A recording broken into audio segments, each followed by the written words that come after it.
All right, thank you for joining us for this month's telehealth working group.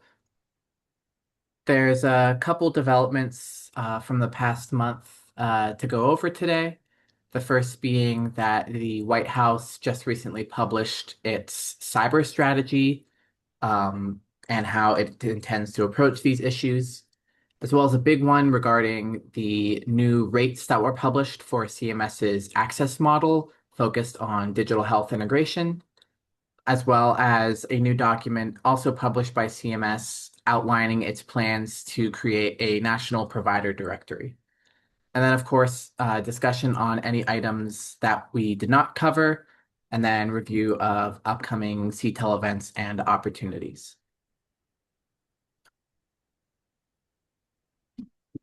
So last week, the White House published its cyber strategy in a similar format to its AI action plan. And this document featured six pillars that the administration tends to focus on when it comes to cyber policy at the federal level.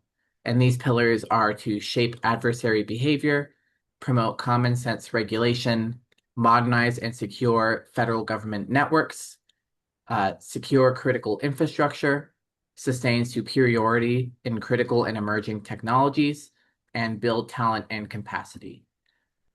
There aren't really many mentions of healthcare in this, besides an acknowledgement that cybersecurity concerns are a growing problem in healthcare.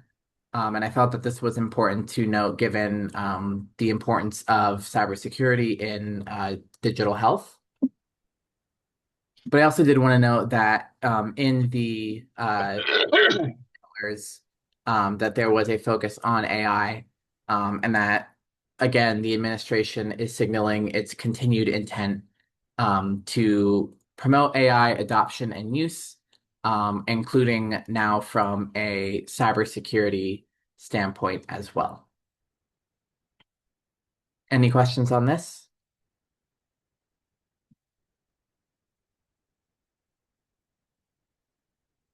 One of the big developments that I wanted to talk a little bit about today was that CMS published its per member per month payment rates for participants in the access model.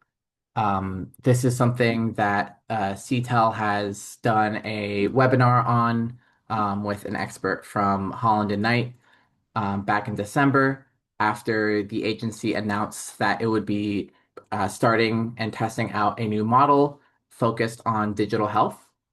This was late last year. And in the middle of last month, CMS published its first document outlining how it intends to actually provide payments. I'll put a link to that document in the chat in case you're interested in downloading it and reading it for yourselves.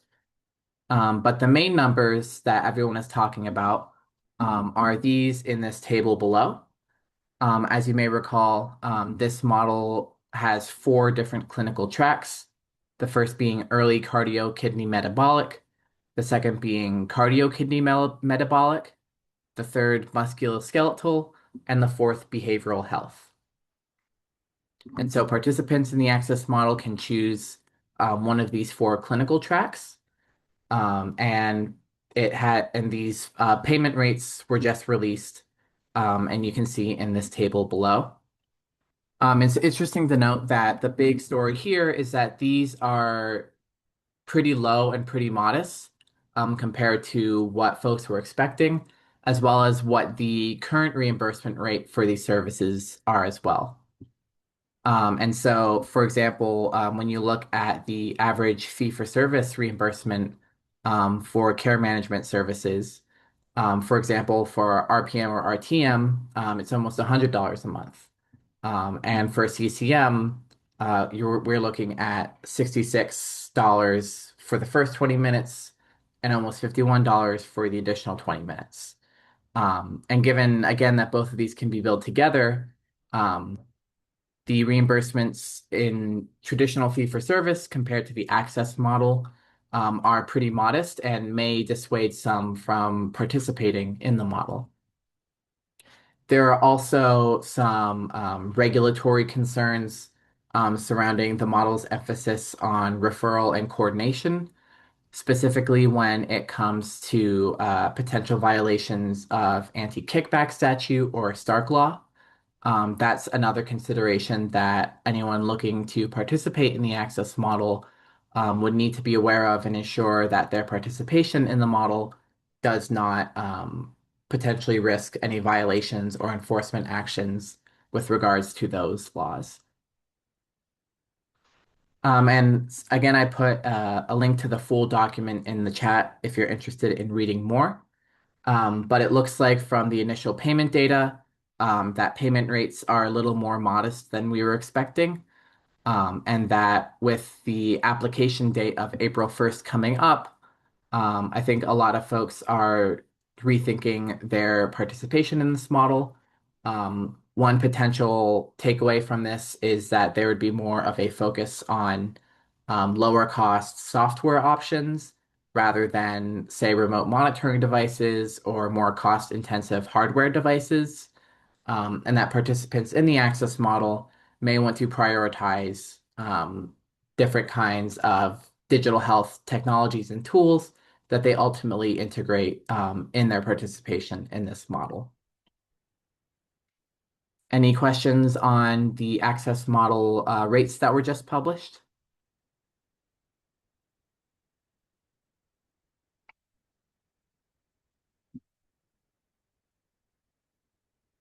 And again, CTeL has a webinar going over the basics of this model if you're interested in participating, as well as its companion model from the FDA's Tempo model. You can find that in the webinars section of your CTeL member portal. Another major document that was published last month from CMS was its roadmap for its National Provider Directory initiative. This is one of the major initiatives announced as part of CMS's Health Tech Ecosystem initiative that was launched last year, with the goal being to create a national provider directory with the hope of addressing a lot of network adequacy issues, something that CTeL has been very involved in. I'll put this document in the chat. It's a little hard to find on the CMS website, um, but I'll put the document in the chat, which you should have now in case you're interested in reading through. It's a very technical document that goes through how CMS intends to implement some of the more technical aspects of its national provider directory. But overall, they plan to do this in three phases. The first one for this year is an interim solution through its Sunfire matrix to supply data for its 2026 plan finder.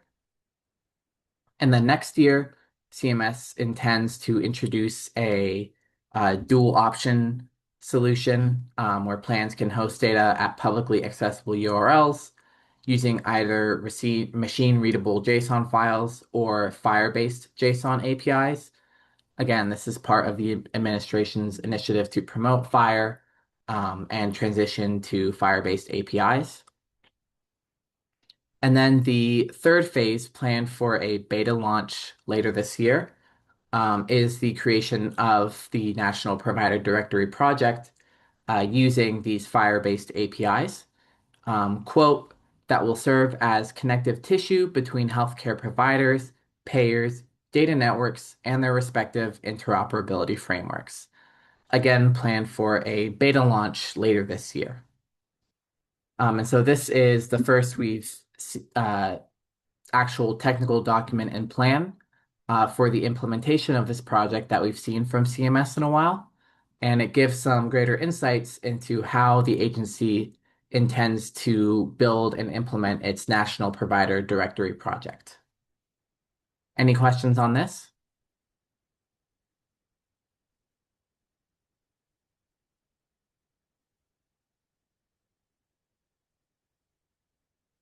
Those were the three main items that I wanted to go over, particularly their implications for those in the telehealth space. But are there any other items or topics that I did not address that you would like to talk about, or any questions that you have for either me or your colleagues?